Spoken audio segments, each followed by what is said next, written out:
म आज पनि डायलेक्टिक मेटेरियलिज्मलाई, आज पनि द्वन्द्वात्मक भौतिकवादलाई मान्छु। मलाई आज पनि वर्गको विरोध गर्न मन लाग्छ। मलाई आज पनि शासक मनोविज्ञानको विरोध गर्न मन लाग्छ। मलाई नस्लवादी चिन्तनको आज पनि विरोध गर्न मन लाग्छ। मेरा आदर्शका रूपमा मैले चे गवारा, कार्ल मार्क्सहरूलाई लिने गर्छु, अल्बर्ट आइन्स्टाइनहरूलाई लिने गर्छु। म ईश्वर मान्दिनँ, ईश्वरप्रति मेरो विश्वास छैन, म भौतिकवादी मान्छे हो। तर यो संसारका थुप्रै मान्छेहरूले ईश्वर मान्नुहुन्छ, भगवान मान्नुहुन्छ, गीताप्रति विश्वास गर्नुहुन्छ, बाइबलप्रति विश्वास गर्नुहुन्छ, कुरानप्रति विश्वास गर्नुहुन्छ। यदि यो संसारमा कहीँ कतै ईश्वर छ भने, हे भगवान, हे ईश्वर, यदि संसारमा साँच्चै यो संसारका अरबौं मान्छेहरूले मान्ने ईश्वर, यदि यो संसारमा कहीँ कतै छ भने, हे ईश्वर, यदि मैले गल्ती गरेको छु भने, हे ईश्वर, मेरो आमाको कसम खाएर भन्छु म, मेरो देशको कसम खाएर भन्छु म, मलाई विश्वास गर्ने मान्छेहरूको कसम खाएर भन्छु म, हे ईश्वर, यदि मैले कहीँ कतै गल्ती गरेको छु भने, हे ईश्वर, मलाई यो जन्ममा होइन कैयौं जन्मसम्म पनि मलाई माफ नगरिदिनु। हे ईश्वर, यदि तिमी छौ भने, हे भगवान, यदि यो संसारमा तिमी कहीँ कतै छौ भने। मैले हरेक चोटि भन्दै आएको छु, म हरेक चोटि बोल्दै आएको छु, यो संसारलाई मान्छेहरूले जति नराम्रो तरिकाले व्याख्या गर्छन्, यो संसारमा त्यति सुन्दर मान्छेहरू पनि छन्। जति नराम्रा मान्छेहरू छन् भनेर हामी भन्छौं, त्यति राम्रो संख्यामा मान्छेहरू पनि छन्। जति नराम्रो यो संसार छ, त्यति सुन्दर यो संसार पनि छ। संसारमा आज पनि प्रेम जीवित छ, संसारमा हिजो पनि प्रेम जीवित थियो। मानवता संसारमा आज पनि जीवित छ, मानवता संसारमा हिजो पनि जीवित थियो। जबसम्म यो संसार रहनेछ, तबसम्म यहाँ मानवता रहनेछ, तबसम्म यहाँ प्रेम जीवित रहनेछ। मलाई धेरै मान्छेहरूले आज फेसबुकमा यो गर्यो, कोठाबाट यो भेटियो, अर्को ठाउँमा यो भेटियो भनेर भन्नुभयो। मलाई केही भन्नु छैन, मलाई केही भन्नु छैन, मलाई केही देखाउनु छैन, मलाई केही प्रमाणित गर्नु छैन। मैले हरेक अन्तर्वार्ताहरूमा भन्दै आएको छु, संसारलाई यति सुन्दर बनाइरहेका भगवान अथवा संसारका ठूलठूला शक्ति राष्ट्रहरूलाई थिलो बनाएको कोरोनाले शक्ति राष्ट्रहरूले त केही गर्न सकेका छैनन् भने म कोही पनि होइन, म दानवीर पनि होइन, म दिने मान्छे पनि होइन। मलाई केही भन्नु छैन, मात्र मलाई यो भन्नु थियो, हामी दुःखसँग दुःख साटौं, हामी दुःखमा खुसी बाँडौं। र हामी हर चोटि यही भन्दै आएको छु र हर चोटि यही गर्दै आएको छु र मैले त्यही गरिरहेको थिएँ। धेरै मान्छेले सामाजिक सञ्जालमा लेखेको मैले देखेको छु, विशेषतया सरकार पक्षका मान्छेहरूले यति भेटियो भनेर मान्छेहरूले भनिराख्नु भएको छ, जुन आरोपको कुनै मिथ छैन, जुन आरोपको कुनै तर्क छैन, जुन आरोपमा कुनै पनि सत्यता छैन। मैले हरेक चोटि भन्दै आएको छु, कीर्तिपुरको आफ्नै खाले इतिहास छ। सदैवदेखि कीर्तिपुरले थुप्रै विद्यार्थीहरूलाई हुर्कायो, देशभरिका थुप्रै मान्छेहरूलाई आवास दियो, थुप्रै मान्छेहरूलाई पानी दियो। छैन, म कीर्तिपुरलाई हिजो पनि प्रेम गर्थे, कीर्तिपुरलाई म आज पनि प्रेम गरिरहेको छु। कीर्तिपुरसँग मेरो आफ्नो खाले लगाव छ। मेरो मात्रै होइन, यो देशका हरेक मान्छेको कीर्तिपुरसँग लगाव छ र कीर्तिपुरलाई हामी सबै प्रेम गर्छौं। इथनिसिटीका हिसाबले, जातीयताका हिसाबले, टिपिकल नेवारी कल्चरका हिसाबले आज पनि कीर्तिपुर निकै सुन्दर छ। कीर्तिपुरका हरेक नेवारहरूको मन सुन्दर छ। कीर्तिपुरका हरेक मान्छेहरूले देशभरिका थुप्रै मान्छेहरूको, सुदूर पूर्वदेखि सुदूर पश्चिमका मान्छेहरूको मन जितेको छ। त्यसकारण कीर्तिपुरप्रति मेरो पनि सम्मान छ, मेरो पनि रिस्पेक्ट छ। जहाँ मैले जीवनका थुप्रै वर्षहरू बिताएको छु, मलाई ओत दिएको छ कीर्तिपुरले, मलाई बास दिएको छ कीर्तिपुरले, मलाई खाना दिएको छ कीर्तिपुरले। त्यसकारण कीर्तिपुरका हरेक नागरिकसँग मेरो प्रेम छ, कीर्तिपुरका हरेक बासिन्दासँग मेरो प्रेम छ, कीर्तिपुरका हरेक मान्छेहरूसँग मेरो प्रेम छ। त्यसकारण कीर्तिपुरलाई म कहिल्यै बिर्सिन सक्दैन, कीर्तिपुरमाथि म कहिल्यै नराम्रो आरोप लगाउन सक्दैन, अथवा कीर्तिपुरसँग मेरो कुनै दुःख र गुनासो छैन। जहाँसम्म यो घटनाको सुरुवात कसरी भयो अथवा मेयर साहबले के भन्नुभएको थियो र मेयर साहब हामीप्रति किन चिडिनु भयो भन्ने कुरा सबैलाई थाहै छ। जबदेखि लकडाउन सुरु भयो, जबदेखि कोरोनाले सन्तास फैलाउन थाल्यो, कोरोनाको महामारी नेपालमा देखिन थाल्यो, तबदेखि हामीले भन्दै आएको कुरा के थियो भने रोगले भन्दा भोकले कोही पनि नमरोस् र नेपालका दूर ठाउँबाट, नेपालका सुदूर ठाउँबाट, नेपालका हरेक क्षेत्रबाट मान्छेहरू कीर्तिपुरमा आएर बसोबास गर्ने गर्थे। विद्यार्थीहरू, विशेषतया म आफै विद्यार्थी हुनुको नाताले 3300 रुपैयाँमा मेरो कोठा भाडा तिर्छु। त्यो पैसा मेरो घरका मान्छेले कति दुःख र मेहनत गरेर कमाउँथे त्यो मलाई मात्रै थाहा छ। बिहान एक साग दाल भात र बेलुका एक साग दाल भात खाने मेरो जस्तै अवस्था कीर्तिपुरमा डेरा गरी बस्ने थुप्रै विद्यार्थीहरूको होला, मलाई यही लाग्थ्यो।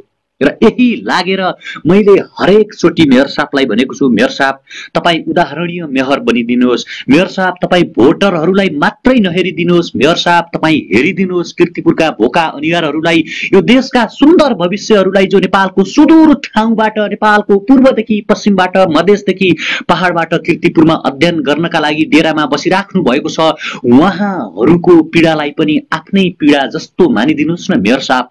मैले यति भन्दै आइरहेको थिएँ।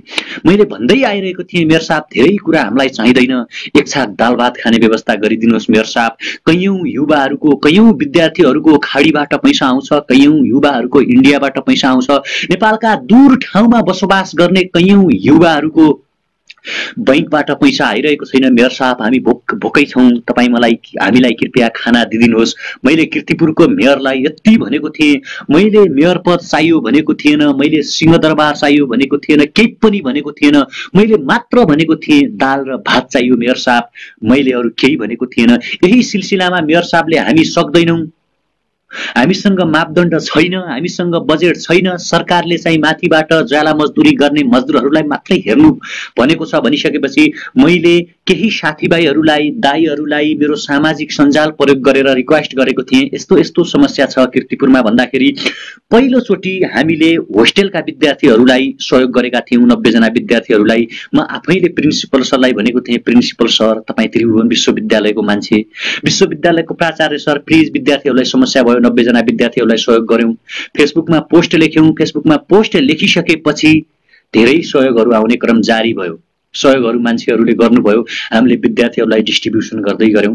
र पछिल्लो समयमा अन्तिमचोटि जब कीर्तिपुरको बारेमा नयाँ पत्रिकादेखि, रविन्द्र मिश्रदेखि कान्तिपुरसम्म सवाल उठिसकेपछि, ठाउँ ठाउँबाट मान्छेहरूले विद्यार्थीलाई समस्या भयो भन्ने कुरा लेखिसकेपछि त्रिभुवन विश्वविद्यालयका प्रिन्सिपल, केन्द्रीय क्याम्पसका र मेयर साहबले एउटा मिटिङ बोलाउनु भएको थियो।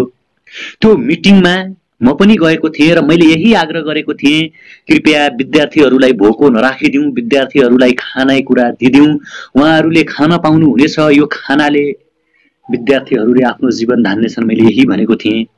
उहाँहरूले हामी सक्दैनौँ, विश्वविद्यालयले जिम्मा लिनु पर्यो भनेपछि हामीले 400 जना विश्वविद्यालयका विद्यार्थीहरूलाई घडी भवनबाट खाद्यान्न बाँडेका थियौँ। घडी भवनबाट खाद्यान्न बाँडेका थियौँ, विद्यार्थीहरूले त्यो माया पाउनुभयो। त्यसपछि फेरि त्यो विद्यार्थीको दुःखलाई देखेर, ती समाचारहरूलाई हेरेर थुप्रै दाइहरूले हामीलाई भन्नुभएको थियो, हामी तपाईहरुलाई सहयोग गर्न तयार छौं, के गर्ने होला। मैले मेयर साहबलाई भनेको थिएँ, मेयर साहब हाम्रो सहयोग विद्यार्थीलाई गर्ने भन्दैछन्, के गर्ने होला। उहाँले भन्नुभएको थियो, तिमी धेरै नबोल, तिमी हिरो बन्न खोज्दैछौ हैन, सारा विद्यार्थीको जिम्मा तिमी ल्याऊ। अनि त्यो भनेको केही दिनपछि मैले एक दिन चुप लागे, मैले केही पनि भनेको थिएन। त्यसपछि के भयो भने फेरि सहयोग आउने क्रम अलिअलि जारी थियो, हामी विद्यार्थीलाई माया बाँड्दै थियौं, माया दिँदै थियौं।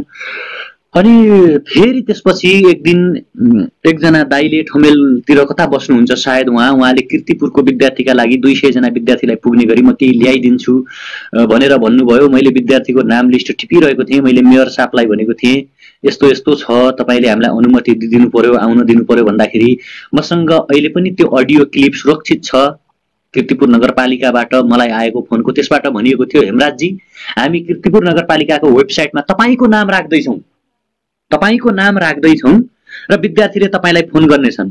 मैले भने हुन्छ, तपाईहरु जिम्मा लिन सक्नुहुन्न, तपाईहरु विद्यार्थीका लागि गर्न सक्नुहुन्न भने मेरो सामाजिक सञ्जाल मार्फत मैले केही गरेर यदि हुन्छ भने म गर्न तयार छु, मैले यो भनेकै हो र मैले स्वीकारेको पनि छु।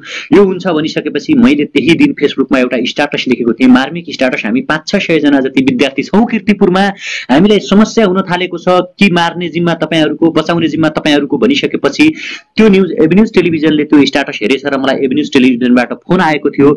एभिन्यूज टेलिभिजनबाट फोन आइसकेपछि मलाई प्रत्यक्ष 8 बजेपछिको कोरोना कहरमा जोड्नुभयो। कोरोना कहरमा जोडिसकेपछि के भयो त्यहाँको समस्या भन्दाखेरि मैले जे हो त्यो यथार्थ राखेर मेयरको नम्बर पनि उहाँसँग रहेछ। उहाँले मेयरलाई फोन गर्दाखेरि त्यो अडियो क्लिप, त्यो भिडियो, त्यो युट्युबमा आज पनि सुरक्षित छ, मेयरले म सक्दैन, तपाईँहरू सकेको गर्नुहोस् भन्यो। त्यति बेला नै एभिन्यूज टेलिभिजन मार्फत निक्को इन्सुरेन्सले चाहिँ किर्तिपुरमा चाहिँ 400-500 जना विद्यार्थी छन् भने 200 बोरा चामल म दिन्छु भनेर भनिसकेपछि हामीले दोस्रो दिन नै त्यो चामलहरूको बारेमा त्यो चामलहरूको बारेमा खबर गर्यौं। उहाँहरूले ल्याउनु भयो र सहयोग गर्नुभयो। त्यही नै बेला श्री गुरुङ दाइले पनि के गर्नुभएको थियो भने थप 200 जना विद्यार्थीलाई चाहिँ चामल लिएर आउनु भएको थियो।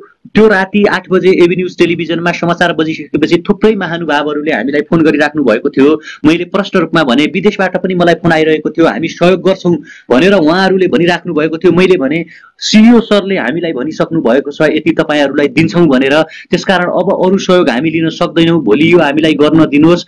मैले आफ्नो सोच, म सामान्य एउटा विद्यार्थी, सामान्य नागरिक हुनुको नाताले धेरै विद्यार्थी लकडाउनले घर गइसके, अब ती 400-500 जना त होलान्, यति भए त पुग्छ जस्तो मलाई लागेको थियो। दोस्रो दिन धेरै विद्यार्थी लाइन लाग्नुभयो, थुप्रै टेलिभिजनहरू आउनु भएको थियो, त्यहाँ प्रत्यक्ष लाइभ भएको छ युट्युबमा, अहिले पनि त्यो कुरा सुरक्षित छ। र पहिला हामीले 10 केजी चामलका दरले डिस्ट्रिब्युसन गरेका थियौं, तर पछि थुप्रै पछाडी विद्यार्थीको लाइन थपिएपछि किन कसैलाई रित्तो फर्काउनु, बिचारा विद्यार्थीहरू, बिचारा त नबनाऊ, हाम्रा साथीहरू आउनु भएको छ हाम्रो माया लिन भनेर हामीले घटाएर 5 केजी भए पनि विद्यार्थीलाई बाँडौं र दिउँ भनेर भन्यौं। 956 जना विद्यार्थीको नाम लिस्ट मेरो डायरीमा अहिले पनि सुरक्षित छ, म जति बेला पनि त्यो देखाउन सक्छु। र 956 जना विद्यार्थीलाई दिइसकेपछि अलि स्वयंसेवक हुनुहुन्थ्यो 40-50 जना, त्यो स्वयंसेवकहरूलाई पनि हामीले डिस्ट्रिब्युसन गर्यौं। हामी घर आयौं, दोस्रो दिन नगरपालिकाले हामीले बाँड्यौं भनेर विज्ञप्ति निकालेछ। मलाई कुनै आपत्ति थिएन, बोल्नु थिएन, मलाई केही पनि थिएन।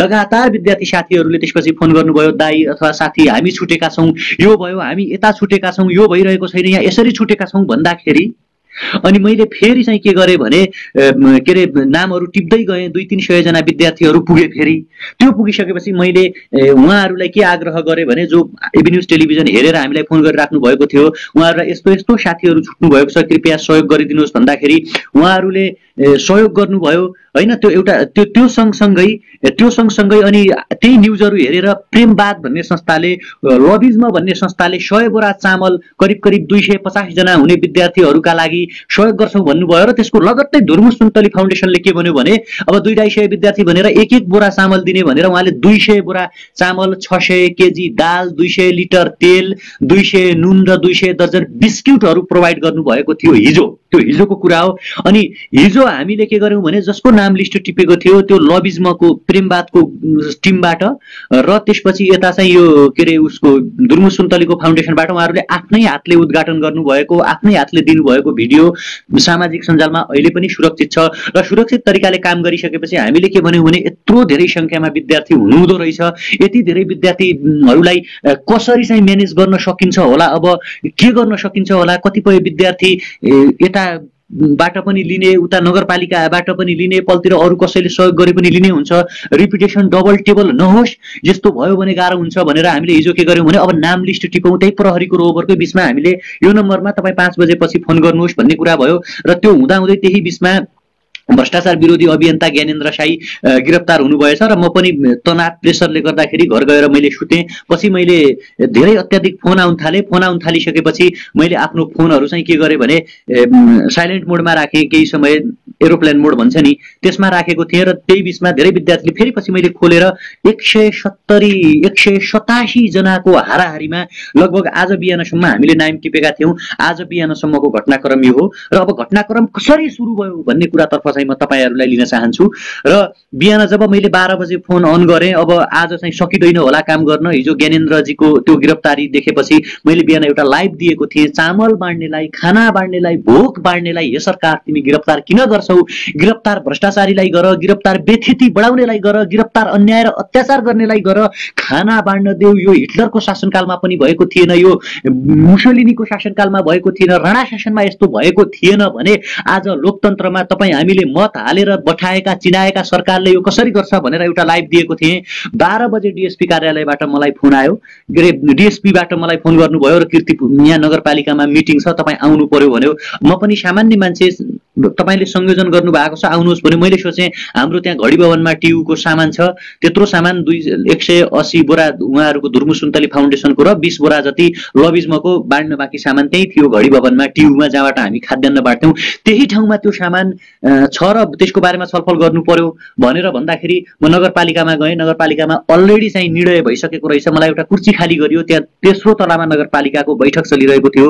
त्यहाँ कीर्तिपुरको मेयर साहब हुनुहुन्थ्यो, उपमेयर हुनुहुन्थ्यो, त्रिभुवन विश्वविद्यालयको प्रिन्सिपल हुनुहुन्थ्यो, अनि हुनुहुन्थ्यो डीएसपी हुनुहुन्थ्यो र त्यहाँ विद्यार्थी संगठनका प्रतिनिधि पनि थिए। उहाँहरू म जाने बित्तिकै उहाँलाई निर्णय पढेर सुनाइदिनुहोस्। के भयो भन्दाखेरि ल यो चामल जुन छ यो हामीले बाँड्ने निर्णय गऱ्यौँ। उहाँहरूले भन्नुभयो, मैले भने यत्रो विद्यार्थीहरूले यताबाट पनि पाइरहेका छन् त्यताबाट पनि पाइरहेका छन्, अहिले आजै दिउँसो फेरि अहिले यो थाहा नपाई केही त्यत्तिकै लाइन लाएर विद्यार्थीलाई बाँड्ने हो भने के हुन्छ त यसको, यो भने मैले।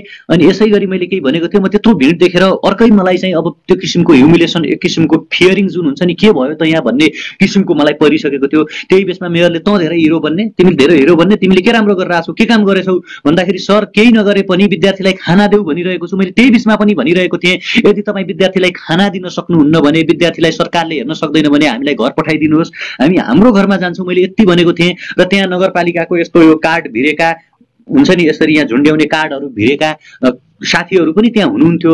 उहाँहरूले एकैचोटि चाहिँ तैँले कीर्तिपुरको बेइज्जत गर्ने, तैँले लाज गराउने, तैँले यो के गर्न खोजेको, के गरे जस्तो हिरो बन्ने भनेर अब त्यहाँ यता सबैतिरबाट प्रष्ट रूपमा चाहिँ त्यहाँ झुन्डिएको त्यो च्यातचुत झुन्डिएको कुरा चाहिँ मैले अवगत गराएँ। त्यो के भयो त्यसपछि म कसरी रेस्क्यु भएँ भन्ने कुरा एउटा कुरा हो। जहाँसम्म मलाई एउटा म आरोप प्रस्ट्याउन चाहन्छु, मलाई जुन आरोप लागेको छ कोठामा सामान राख्यो भन्ने, कृपया मलाई त्यो मोबाइल एकचोटि दिइदिनु होला। यहाँ मेरो हाम्रो एकजना सर हुनुहुन्छ, म त्यो मोबाइलमा मैले प्रष्ट रूपमा पोस्ट गरिसकेको छु। म डेट सहित अहिले म भनिदिन्छु, ज्ञानेन्द्र साईले 21 बोरा चामल र 1 बोरा दाल दिनुभएको थियो हामीलाई। त्यो दाल ज्ञानेन्द्र साई मेरै घर, म बस्ने घरमा आएर उहाँले चाहिने यो तपाईँ आफ्नो हातले समस्या परेका विद्यार्थीलाई दिदिनु होला, अरूलाई नदिदिनु होला भनेर भन्नुभएको थियो। र त्यो सामान हामीले त्यो लाइभ पनि भइसकेको छ नेपाल पुकार अनलाइन र नेपाल रविवार युट्युब च्यानलमा त्यो प्रश्न छ र मैले त्यो फेसबुकमा पनि हालेको थिएँ। मैले कुनै गल्ती गरेको छैन। म यहाँ हेर्दैछु अहिले मोबाइलमा, यो तपाईँहरू हेर्न सक्नुहुन्छ। कृपया मलाई न्याय चाहिएको छ। मैले यहाँ प्रश्न लेखेको छु, यदि तपाईँहरू देख्नुहुन्छ भने यहाँ मैले यो मैले यो हेर्नुहोस्, यो ज्ञानेन्द्रजीसँगको मैले यहाँ यो देखाइरहेको छु। यो प्रश्न रूपमा मैले लेखेको छु, हाम्रो नेपाल हामी नेपालीका संयोजक ज्ञानेन्द्र साईले कीर्तिपुरमा बसोबास गर्ने विद्यार्थीका लागि 21 बोरा चामल सहयोग गर्नुभएको छ। हामी यो माया कीर्तिपुरका विद्यार्थीसँग बाँड्नेछौँ। ज्ञानेन्द्र साईले आफैले तपाईँ आफ्नो तरिकाले दिदिनु होला भनेर म बस्ने रुमको बाहिर नेरै आफ्नो गाडी रोकेर पत्रकार सहित उहाँ आउनु भएको थियो। मैले 15 अप्रिल 7:28 PM मा मैले यो पोस्ट गरिसकेको छु। एक चामलको कुरा होइन, मेयर साहबको इन्फर्मेसनका लागि। अर्को दोस्रो कुरा चाहिँ मैले यहाँ पोस्ट गरेको छु 19 अप्रिल 8:15 PM कीर्तिपुरबाट। तपाईँहरू यो पोस्ट हेर्न सक्नुहुन्छ। मैले जानकारीका लागि अघि फेसबुकमा पनि राखिसकेको छु। यो चाहिँ पोस्ट मैले यहाँ लेखेको छु, कृपया यो वाला पोस्ट हेरिदिनु होला। र यसमा मैले लेखेको छु, भाग्य खोज्नेहरू तिमीहरू कहिल्यै भाग्य खोज्न सक्ने छैनौ। हाम्रो दुःखलाई आफ्नो दुःख मानेर हामीसँग निम्न महानुभावहरूले माया बाँड्न खोज्नु भएको छ। चम्पा थापा मम्मी, चम्पा थापा आमा 15 बोरा चामल, एलिसा राई 75 लिटर तेल, सोनाम डोल्मा शेर्पा 150 केजी नुन, 30 लिटर तेल, सिया भेगान र शाकाहारी पार्टी 10 बोरा चामल, गुरु प्रसाद तिमिल सेना 5 बोरा दाल, रामकाजी खड्का 20,000, मेरो साथी इन्जिनियर लोकेन्द्र कार्की रु 7,000। अनि मैले लेखेको छु, यो प्रेम र यो खुसी हामी अत्यावश्यक परेकालाई मात्र बाँड्नेछौँ। पहिला माया पाइसक्नु भएका विद्यार्थीको नाम सुरक्षित छ, त्यसैले पहिला खाद्यान्न पाइसकेकाले दुःख नगर्नु होला, किनकि एकचोटि पाइसकेकाले नपाउन् र नपाएकाले पाउन् भन्ने मेरो इन्टेन्सन थियो। जसलाई अत्यावश्यक छ, जसलाई हामीले बाँडेको मायाले खुसी मिल्छ, उहाँहरूसँग मात्रै हामी यो माया बाँड्नेछौँ। जसलाई अत्यावश्यक छ, जसलाई हामीले दिएको कुराले रियल्ली दिएको फिल होस्। र मैले नोटमा पनि लेखेको छु, मेरो मान्छेलाई दिदिनु भनेर दबाब नदिनु होला। जसलाई समस्या छ उहाँले आफै सम्पर्क गर्नुहुन्छ मैले भनेको छु। र आज भ्रमित समाचार जसरी नगरपालिकाले सेयर गरिरहेको छ, जसरी नगरपालिका बोलिरहेको छ, त्यो सत्य होइन। मेरो आग्रह छ मेयर साहब, तपाईले कम पाउनु भयो। जो तपाई मलाई कोठामा लुकायो भन्नुहुन्थ्यो नि, कम पाउनु भयो, कम बढी थियो त्यहाँ, हामीले बाँडिसकेका छौं। त्यो थापा आमा जो हुनुहुन्थ्यो उहाँले कपनबाट आएर मेरो कोठामै पुगेर बाबु तिम्रो काम राम्रो छ, यो कोठामा राख, र जोलाई समस्या पर्छ त्यहीलाई दिदिनु, यहाँ सरकार र नगरपालिकाको विश्वास छैन भनेर उहाँहरूले भनेर गएको अवस्था हो।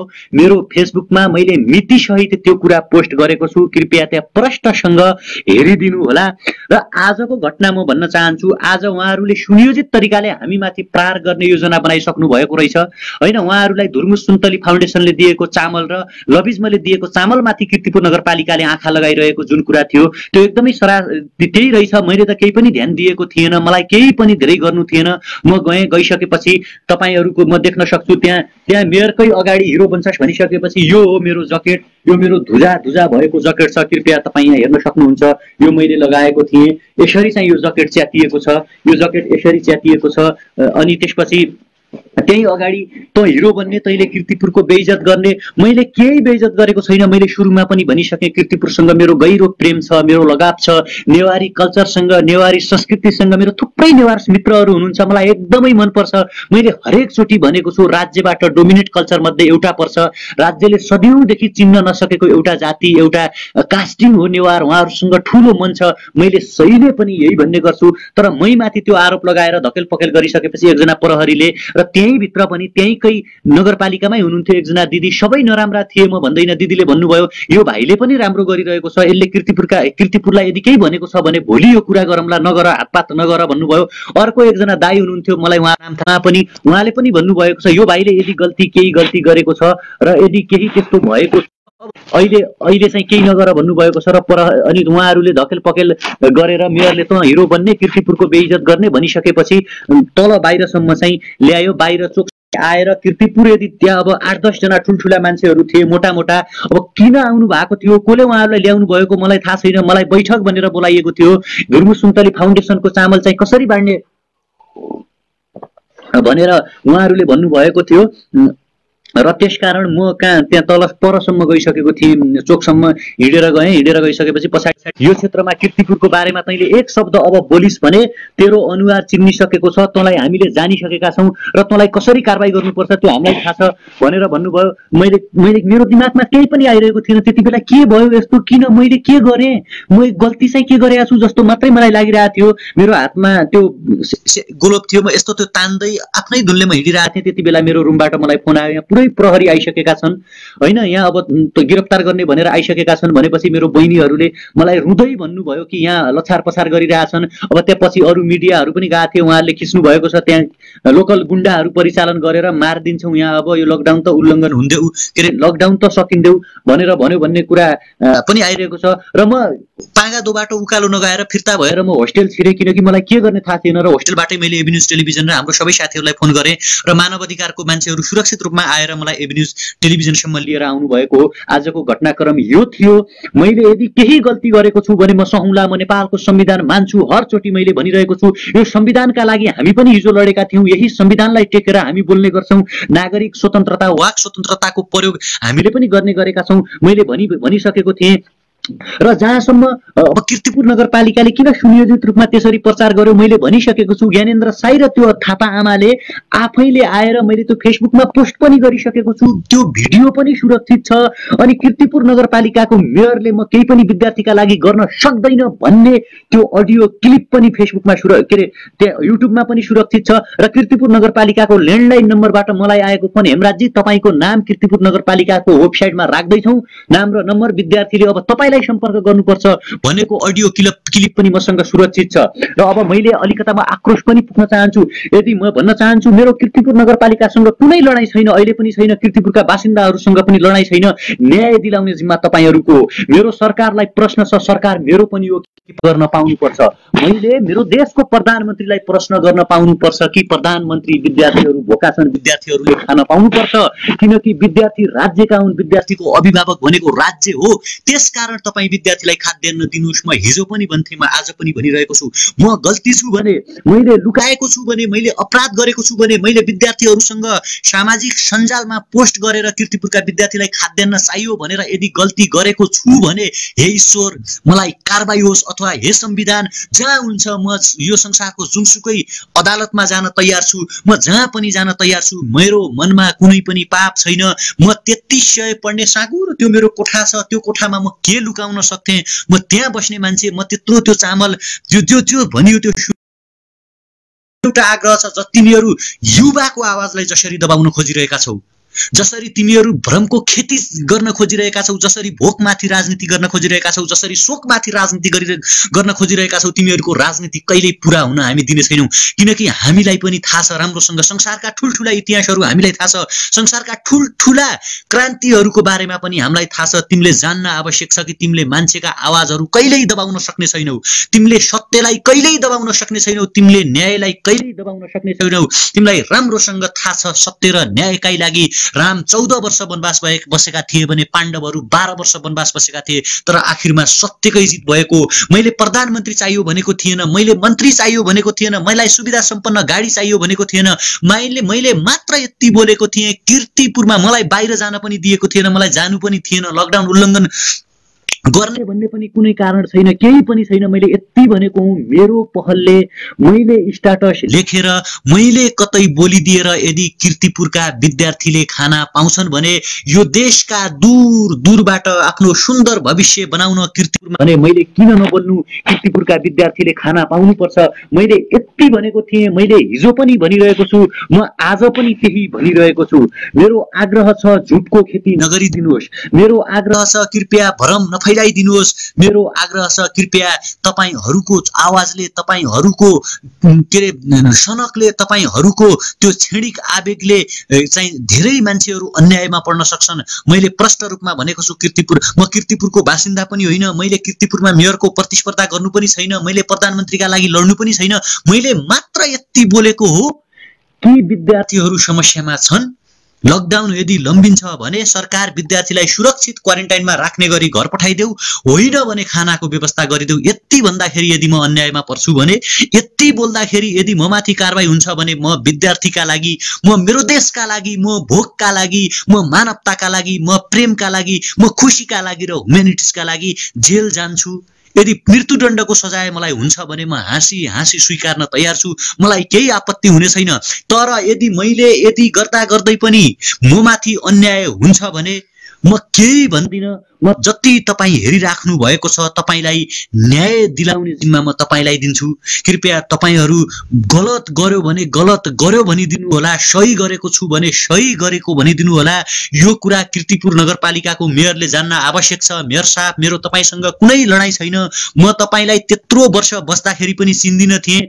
अस्ति एकै दिन मात्रै तपाईँले पछि म गएको हुँ। मैले यति भनेको हुँ, मेयर साहब तपाईँ उदाहरणीय मेयर बनिदिनुहोस्। मैले त्यतिखेर उहाँलाई धुर्मु सुन्तलीको पनि इक्जाम्पल दिएको थिएँ। मैले त्यहीँ प्रश्न भनिदिएको थिएँ बसन्त नेवाङको बारेमा, काठमाडौँका रोडहरू कति राम्रा गर्नुभयो मेयर साहब, इटहरीहरूका मेयरले कति राम्रो गरिराख्नु भएको छ। तपाईँ सक्नुहुन्छ मेयर साहब, तपाईँ पावरमा हुनुहुन्छ, शक्तिमा हुनुहुन्छ। 1000 क्विन्टल चामल, के अरे 1000 बोरा जति चामल जुटाउन तपाईँलाई केही गाह्रो पर्दैन मेयर साहब, यति गरिदिनुहोस्। मैले त्यही भनेको थिएँ, त्यही दिनदेखि चिनेको। मेरो तपाईँसँग कुनै आग्रह पूर्वाग्रह छैन। कीर्तिपुरका नागरिकहरूप्रति मेरो गहिरो सम्मान छ। मैले हरेकचोटि भन्दै आएको छु, कीर्तिपुरका मान्छेका घरभित्र हाम्रा जीवनका कैयौं वर्षहरू बितेका छन्। कीर्तिपुरका नागरिकका पसिनासँग हाम्रा पसिनाहरू मिसिएका छन्। हामीले फेर्ने, मैले फेर्ने श्वास र कीर्तिपुरका हरेक नागरिकले फेर्ने श्वास, जुन अक्सिजन हावा हुन्थ्यो, त्यो पनि एउटै थियो। उहाँहरूले खाने खाना र हामीले खाना एउटै थियो। उहाँहरूले हिँड्ने बाटो र हामीले हिँड्ने बाटो एउटै थियो। मैले हरेकचोटि भन्दै आएको छु, यो संसारमा मानवता भन्दा ठुलो केही चिज छैन। यो संसारमा घृणा भन्दा धेरै गुणा, कैयौं गुणा ठुलो प्रेम छ। त्यसकारण कीर्तिपुरका हरेक मान्छेसँग मेरो प्रेम छ, कीर्तिपुरका हरेक नागरिकहरूसँग मेरो प्रेम छ। कीर्तिपुरमा मेरो थुप्रै दाईहरूसँग परिचय छ, नेवार दाईहरूसँग। कीर्तिपुरकै एकजना नेवार दाईले हामीलाई सहयोग पनि गर्नुभएको छ। बाबु तिमीलाई गाडी चाहिन्छ भने, सामान बोक्न म यो पनि सहयोग गरौँला, पास माग भन्नुभयो उहाँले। मैले मेरो फेसबुकमा हेर्नु होला, त्यो श्रेष्ठ दाईको नाम मैले लेखेको छु, दाईले हामीलाई सहयोग गर्नुभयो, धन्यवाद दाई भनेको छु। जसरी उहाँहरूले कीर्तिपुरको बेइज्जत गर्यो भनिराख्नु भएको छ, मैले गरेको छैन। मैले कीर्तिपुरको बेइज्जत बिन्ती गरेको छैन। मैले यति भनेको हो, रोगले भन्दा भोकले मान्छे नमरोस्, रोगले भन्दा शोकले मान्छे नमरोस्, भोकमाथि राजनीति कसैको नहोस्, सरकार हुनुको आभास हामी सबैले पाउनसौँ। यति भन्दा यदि मैले गल्ती गरेछु भने यो संसारका अरबौं मान्छेले मान्ने, हे ईश्वर मलाई संसारको कुन कठोरामा तिमी उभ्याउँछौ, म उभिन तयार छु। मैले यति भनेको, मैले मेरो कोठामा भेटिएको चामल र दाल जे हो मैले त्यहाँ भनिसकेको छु, मैले फेसबुकमा लेखिसकेको छु। होइन, मलाई राख्नु पनि छैन, मलाई केही गर्नु थिएन। मेरो कोठाबाट जसले सामान लिनु भएको छ, मलाई थाहा छ नेता साथीहरूले पनि लिनु भएको छ। होइन, नेता साथीहरू नाम नभनौँ, जसले आज विरोधमा स्ट्याटस लेखिराख्नु भएको छ, उहाँहरूले हिजै बेलुका मेरा 10 जना मान्छेलाई दिनु छ भनेर मेरै कोठामा आएर लिएर जानु भएको छ। जसले जसले मैले मेरो त्यहाँबाट मैले दिएको छु, कृपया मैले पाएँ तपाईहरू भनिदिनु होला। यदि तपाईहरू साँच्चीकै इमानदार हुनुहुन्छ भने मलाई लाग्छ तपाईहरूले भन्नुहुनेछ मैले गरेको यति हो। यदि यो गरेर मैले विद्यार्थी भोकले नमरुन् भनेर स्ट्याटस लेखेर, मैले विद्यार्थी नमरुन् भनेर पोस्ट लेखेर यदि गल्ती गरेछु भने, होइन, यो कुरा प्रधानमन्त्री समक्ष पनि पुर्याइदिनु होला। मेरो आग्रह छ प्रधानमन्त्रीले सुनुन्। धेरैले मलाई भन्छन् तिमी सरकारको विरोध गर्छौ। मैले सरकारको विरोध यस कारण गरेको हुँ कि सरकारले हाम्रो आवाज सुन्नुपर्छ। होइन, हामीलाई प्रधानमन्त्री बनाइदिनुहोस् भनेर सरकारको विरोध गरेका हैनौँ, मात्र यो कारणले विरोध गरेका हौँ कि सरकार सही बाटोमा हिँडिदियोस्, ताकि हाम्रो आउँदो पुस्ता, हाम्रा बुवा पुस्ताले त दुःख पायो, हाम्रा थुप्रै दाजुभाइहरू त विदेश जानु भयो, तर हाम्रो पुस्ता, हाम्रो आउँदो पुस्ता विदेश जान नपरोस्। 2/3 को शक्तिशाली सरकार छ। अहिले तपाईको घर झगडा नहोस्, तपाईहरूले राम्रो गरिदिनुहोस्। हामीलाई कुनै केही बन्नु छैन, कहीँ जानु छैन, कुनै पद चाहिँदैन। मैले बिहानको लाइभमा पनि यही भनेको थिएँ। होइन, यदि हिम्मत छ, नैतिकता छ, शक्ति छ भने ऐन महरलाई प्रधानमन्त्री बनाएर देखाइदिनु। के युवाले गर्न सक्दैन भन्ने हुन्छ? मैले त्यही भनिदिएको छु। मैले भनेको छु ऐन महरका लागि 5 वर्षसम्म कहाँ खटिनु पर्ने हो, खटिन हामी तयार छौँ। मैले के गलत भने? मैले प्रधानमन्त्रीजी भ्रष्टाचारीलाई कारबाही गरिदिनुहोस् भने के गलत भने? मैले मेयर साहब विद्यार्थीहरू भोकै छन् खाना दिनुहोस् भने के गलत भने? मैले फेसबुकमा विद्यार्थीलाई समस्या भयो खाद्यान्न ल्याइदिनुहोस् भने के गलत भने? धुर्मु सुन्तली फाउन्डेसनले, अनि त्यसै गरी लबिजमले, अनि त्यसपछि निकोको सिओले र अरू थुप्रै ज्ञानेन्द्र साईहरूले, अरू थुप्रैले खाद्यान्न सहयोग गर्नुभयो मलाई फोन गरेर। अनि मैले के गलत गरेँ? न्याय दिने जिम्मा तपाईँको हो। तपाईँले यदि गलतै गरेको हो तैँले भन्नुहुन्छ भने म गलत सही म सहौँला। होइन, यदि मैले गलत गरेको होइन, मैले त्यति भनेर गल्ती यदि गरेको छु भने, मैले विद्यार्थीले खाना पाउनुहोस् भनेर यदि गल्ती गरेको छु भने मलाई कारबाही होस्। म कारबाही भोग्न तयार छु र गरेको यति हो, भएको यही हो। मैले यति गरेको हुँ, मैले केही पनि गरेको छैन अरू। बाँकी न्याय दिने जिम्मा तपाईँको हो। मैले अघि पनि भने, म अहिले फेरि पनि जोड्छु, मानवता आज पनि जीवित छ, संसारमा प्रेम आज पनि जीवित छ, न्याय यो संसारमा आज पनि जीवित छ। वाद भन्दा ठुलो कुरा भात हो, नस्लवादी चिन्तन भन्दा ठुलो कुरा मानवतावाद हो। वर्गका आधारमा, जातका आधारमा, लिङ्गका आधारमा, पोलिटिकल्ली फिलोसोफीको आधारमा कसैले कसैलाई दमन गर्ने, कसैले कसैलाई निषेध गर्ने परिपाटी र राजनीतिक संस्कारको अन्त्य हामीले खोजेका हौँ। यही खोजेर यदि मैले गल्ती गरेछु भने, यही कुरा बोलेर यदि मैले गल्ती गरेछु भने, यो संसारका अरबौं मान्छेहरूले मान्ने, हे ईश्वर मलाई कारबाही होस्। होइन भने मैले न्याय पाउनुपर्छ। म माथि लागेको दाग जुन लगाउन खोजिँदैछ जबरजस्ती सुनियोजित तरिकाले प्रसार गर्न खोजिँदैछ, यसको छानबिन होस्। हे ईश्वर, यदि म गलत छु भने मलाई कारबाही होस्। मैले यस्तै भने, संक्रमणकालीन अवस्थामा छ, आज कोरोनाले संसार आक्रान्त भएको छ। म अहिले पनि भन्छु, सरकारले लागू गरेको लकडाउनको हामी सबै पूर्णतया पालना गरौँ। मैले हरेक लाइभमा भन्दै आएको छु, छातीमा मानवता राखौँ, छातीमा होइन मुटुमा मानवता राखौँ। आफूले खाना खाँदै गर्दा आफ्नो घरको ढोका खोलौँ, घर अगाडि कोही भोको त छैन।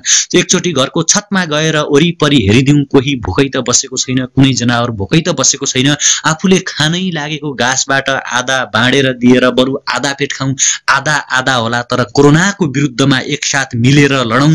यो संसारका ठुलठुला महामारीहरूमाथि मानव जातिले विजय प्राप्त गरेको छ भने कोरोनासँग विजय हामी किन नगरौँला? मैले हरेकचोटि यही भन्दै आएको छु। मैले सरकारलाई हरेकचोटि भनेको छु, सरकार तिमी मलाई कहाँ खटाउँछौ, म खटिन तयार छु। कहाँ स्वयंसेवक बनाउँछौ, म बन्न तयार छु। मात्र एकचोटि जनताप्रति उत्तरदायी बनिदिनु, भोकै घर हिँडेका मान्छेलाई खाना खुवाइदिनु। मैले हरेकचोटि भनेको छु नगरपालिकालाई, नगरपालिका कीर्तिपुर नगरपालिकाले समन्वय गरोस्, हामी स्वयंसेवक बन्न तयार छौँ। तर विद्यार्थीलाई एक द्वार प्रणालीबाट दिने हो भने एकै द्वार प्रणालीबाट दिदियोस्। मैले यही भनेको छु। मैले के कुरा पनि उठाएको छु भने यत्रो दिन फर्म भर्न लगायो सरकारले, 8-8 दिनसम्म नगरपालिकाले, यत्रो दिनसम्म खाना दिएन भने त अब हामीले त दिनु पर्यो। मैले यति भनेको। त्यसकारण लकडाउनको अहिले पनि भन्छु पूर्णतया पालना गरौँ। तपाईँ हामी जहाँ छौँ त्यहीँ सुरक्षित रहौँ। मैले सबैलाई आग्रह गरेको छु, सबैलाई मैले भनेको छु हैन। न्याय दिलाउने जिम्मा तपाईको हो। तपाईँ जे भन्नुहुन्छ त्यो म मान्न तयार छु। मैले खाना मागेर यदि गल्ती गरेछु भने, मैले विद्यार्थीका लागि बोलेर यदि गल्ती गरेछु भने ईश्वर मलाई कारबाही गर्नु। तपाईँ जति पनि हेरिराख्नु भएको छ तपाईँ पनि थुक्क हेमराज त त्यस्तै रहेछस् भनिदिनु होला हैन। यदि होइन भने एक शब्द न्यायका लागि मलाई पनि बोलिदिनु होला। मलाई न्याय भन्दा पनि तपाईहरुको माया चाहिएको छ, तपाईहरुको आशीर्वाद चाहिएको छ, तपाईहरुको सकारात्मक एउटा कमेन्ट चाहिएको छ। प्लिज मैले गल्ती गरेको छैन। मेरो साथीलाई रूपमा भनेको छु, मैले जे यथार्थता हो त्यो मैले भनिसके। मैले फेसबुकमा पोस्ट पनि गरेको छु। यति मैले भने म मेरो देशका लागि मर्न तयार छु। म हरेक विद्यार्थीका लागि, हरेक नागरिकका लागि, हरेक श्रमिकका लागि खान पाउनु पर्छ। जतिखेर पनि भनिरहने छु, चाहे मलाई गिरफ्तार गरेर काल कोठरीमा राखियोस्, चाहे मलाई फाँसीको व्यवस्था होस्, फाँसी दिउन्, तर म खाना माग्न छोड्ने छैन। म मानवताको पक्षमा वकालत गर्न छोड्ने छैन। म न्यायको पक्षमा वकालत गर्न छोड्ने छैन। म भ्रष्टाचारको विरुद्धमा बोल्न छोड्ने छैन। म सत्य कुरा सधैँ बोलिरहनेछु। सत्य बोलेरै यदि कसैले कसैलाई मार्छ भने, सत्य बोलेरै यदि कसैले कसैलाई गिरफ्तार गर्छ भने, सत्य बोलेरै यदि कोही कसैलाई फाँसी दिन्छ भने, हिजो हाम्रा वीर शहीदहरू पनि मरेकै थिए। म शहीदको त्यो त म होइन, म केही पनि होइन। म एक सामान्य नागरिक हो। म पनि हाँसी हाँसी मर्न तयार छु। लकडाउनको पूर्णतया पालना गरौँ। प्रेम आज पनि जीवित छ, न्याय आज पनि जीवित छ, मानवता आज पनि जीवित छ। र यो संसारको सबैभन्दा ठुलो न्याय भनेको नागरिक हो। यो संसारको सबैभन्दा ठुलो न्याय भनेको प्रेम हो। यो संसारको सबैभन्दा ठुलो न्याय भनेको मानवता हो। यो संसारको सबैभन्दा ठुलो न्याय भनेको भोकका विरुद्धमा खाना हो। र त्यो न्याय तपाईले दिनुहुनेछ भन्ने मेरो विश्वास छ। कृपया यो कुरा मेरो आग्रह मेरो देशको प्रधानमन्त्री समक्ष पुर्याइदिनु होला। मेरो देशको प्रधानमन्त्रीलाई मेरो आग्रह छ, प्रधानमन्त्री म एउटा दुर्गम जिल्लाबाट प्रतिनिधित्व गर्ने विद्यार्थी हुँ। म सिर्फ स्नातकोत्तर 4औं सेमेस्टरमा पढ्ने एक सामान्य विद्यार्थी हो। मैले गरेको आग्रह भनेको यत्रो पढेर मैले भोलि विदेश जान नपरोस्, मेरो कोही पनि युवा विद्यार्थी भोकभोकै मर्न नपरोस्। मैले यही भनेको हुँ। यही भनेर तपाईको मेयरले मलाई पिट्नुहुन्छ भने, यही भनेर तपाईको प्रहरी प्रशासनले मेरा जकेटहरू च्यातेर मलाई दुर्व्यवहार गरेर मेरो घरमा गएर मेरो बहिनीहरूमाथि बुट प्रहार हुन्छ भने, हे ईश्वर कहीँ कतै त न्याय होला। तपाई हेरिरहेकाहरूलाई पनि लाग्ला, तपाईलाई पनि लागेको होला। मेरो आँखामा हेरेर एकचोटि भनिदिनु होला यदि मैले गल्ती गरेको छु भने। मैले खाना मागेर, मैले प्रधानमन्त्रीलाई आग्रह गरेर यदि मैले गल्ती गरेको छु भने तपाई जस्तो कारबाही भन्नुहुन्छ म त्यस्तै भोग्न तयार छु। तर सबैभन्दा ठुलो न्याय मैले भनिसके तपाई हो। तपाई जो हेर्दै हुनुहुन्छ, तपाई अहिले तपाई हेरिराख्नु भएको छ, तपाईले हो न्याय दिने। अब तपाई न्याय दिनुहुन्छ वा मलाई अन्यायमै पारिराख्नुहुन्छ, त्यो तपाईको हातमा छ। म बिदा हुन चाहन्छु। धन्यवाद। जय देश।